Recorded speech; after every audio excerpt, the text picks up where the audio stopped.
Straight to the point. Ug karon ania ang inyong anchorman. Sed pro veritate. Wa kita mahimo aron sa pagpakigbatok sa kamatuoran, kundi aron sa pagdapig sa kamatuoran.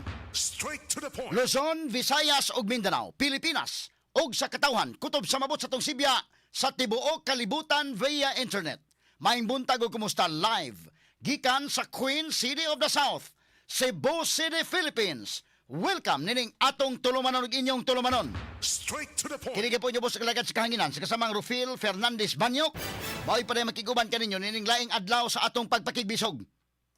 Adlaw karon mga higala nga Martes o gapit sa 3 na. Buwan karon mga higala sa Marso tuig 2026. Straight to the point. Karon may higala ang ikatulong adlaw dayken no sa pagbombardiyo mga kagalaan sa puwersa sa Israel o sa US ngadto na mahigala sa Iran o ang pag-retaliate mahigala dunay retaliatory attacks mga higala nga gihimo kung pagbaos mga kagalaan ng Iran ngadto sa mga silingan nga mga lugar nga dunay mga US military bases. Straight to the Katarig point. pagtagad lumutaga mga kagalaan sa atong uban usab nining atong tulumanon ug inyong tulumanon. Straight to the Ang point. epekto makaingon ta mahigala layo ra man ang Middle East, layo ra man sa Pilipinas, ha. Pero mga kagalaan bida, ha? Matata karong buntag mga kaigsunan, unang epekto ang gasolina pulting mahala na. Straight to the point. Ha? Presyo sa mga produktong petrolyo ni saka na sab karong sugod karong mga orasa. Ang presyo sa gasolina mosaka og 1.90 matag litro. Ang diesel 1.20 matag litro ug ang kerosene 1.50 ang matag litro. Straight to the point. Ikawalong semana karon sa subsob nga pagtaas sa presyo sa gasolina o ikanapong semana na sa pagtaas sa presyo sa diesel o ingon man sa kerosene. Straight to the point. Expected mga kagalaan nga mutaas pa ni gumikan mga sukit di paminaw ining kagubot sa Middle East. Straight to the Sa point. makunoy ganahan mga higalag pangumprag lana dito ng mga panahon na. Kanang atong mga seamen mga higala kanang atong mga nagtrabaho mga kagalaan nga mo makuha na mga gasolina, mga krudo, dagko ka ng mga tankers, barko, may galang paggamiton. Isa may mo adto nga gubot man. So mo adto ka, lekin, kapitan ka sa barko, o ikontrata ka nga magkuha lana dito mahigala sa Middle East. Tingaling mo sugot ka, pero dako-dako yung bayad. Ha? Straight to the Ay point. kinabuhi man mahigaling naka-attach siya ron. O ugaling mahigalang mo sugot ka, doon na po yung mga escort. Mosamot ka na kubayron ang kumpanya na. Kaya daghaman tagbayran. Ha? Karabutaga, tagantanig pagtagad sa atong uman usab nining atong tulumanon ug inyong tulumanon. Straight to the point. Subay sa kabalak ang krisis sa supply sa lana tungod sa tensyon sa Middle East ang Kapitolyo ug ang lokal nga kagamahanan sa dakbayan sa Sugbo ni paniguro nga dunay igong fuel supply sa krudo sa mosunod nga duha ka buwan nga magamit sa paghatod og serbisyo ngadto sa katawhan. Straight to the Basig point. mapiktaran po ni ato mahigala mga basic services. Ang Department of Migrant Workers ug Overseas Workers Welfare Administration dinhi sa Rion City nagbutang og help desk sa Mactan Cebu International Airport aron mo assist sa mamauli nga mga OFWs gikan sa mosunod duha ka mga buwan nga magamit sa paghatod og serbisyo mga higala no. Mamauli ning uban mo assist ni mga higala nga naa sa ato mga airports kay daghan ng mga OFWs nga gusto na mamauli gikan sa Middle East o sa mga OFWs nga naapektuhan ang biyahe paingon sa maong rehiyon. Straight to the point. Sa natad sa ekonomiya, porbida, dakong epekto sa mga kagalaan, kay daghan ang mga flights dito sa Mactan Cebu International Airport, dito sa Ninoy Aquino International Airport, nga gipangkansilar, nga mungadto padong mga higala sa Middle East. Kaya tanig pagtagad lubutaga, unya daghan tag mga Pinoy nga naa anang maong mga lugar. Straight to the point. Samtang sa laing bahin, mga business leaders sa Sugbo ni pahimangno nga mo resulta sa pagtaas sa inflation ang tensyon sa Middle East. Straight to the point. O kung kini magpadayon, dili mapugan ang dugang pagtaas sa presyo sa lana nga makaapekto usab sa ubang mga palaliton dinhi sa atong lugar. Straight to the Tungod point. mahigala sa domino effects usab mga kahigalaan.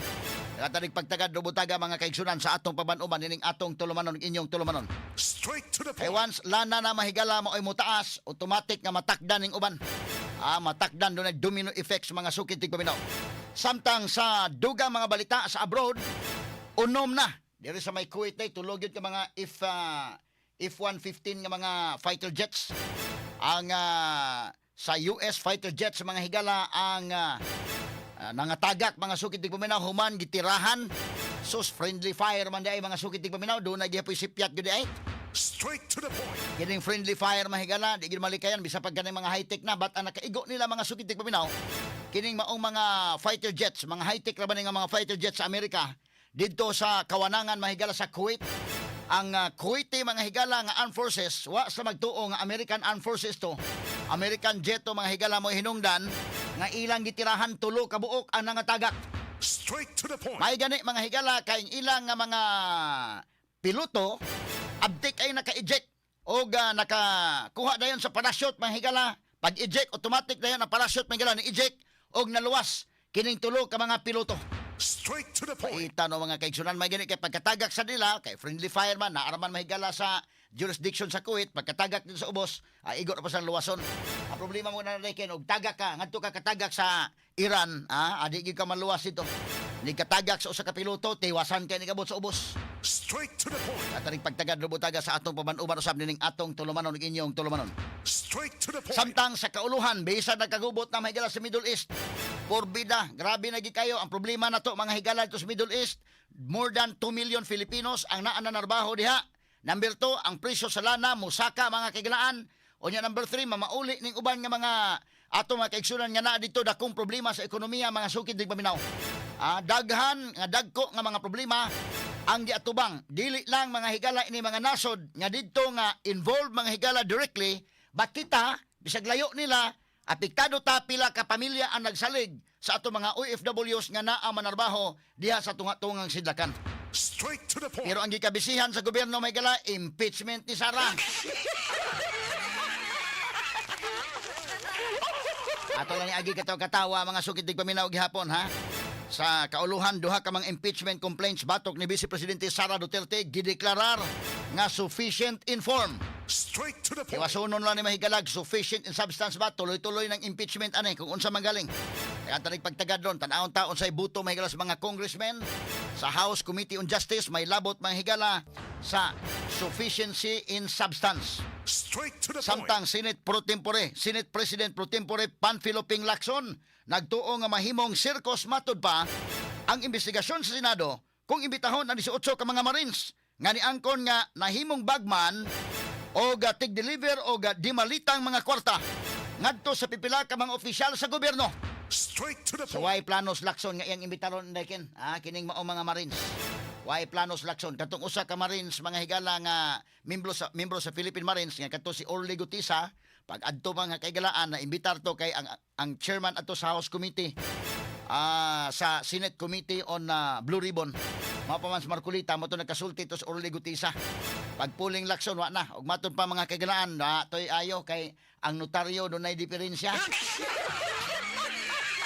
Karon nawa tong usa ka Marines mga higala gipulihan og 18 ka mga sakop sa Philippine Marines. Ang notaryo klaro na gyud ingon sa Lacson ayaw lang kay masirkos.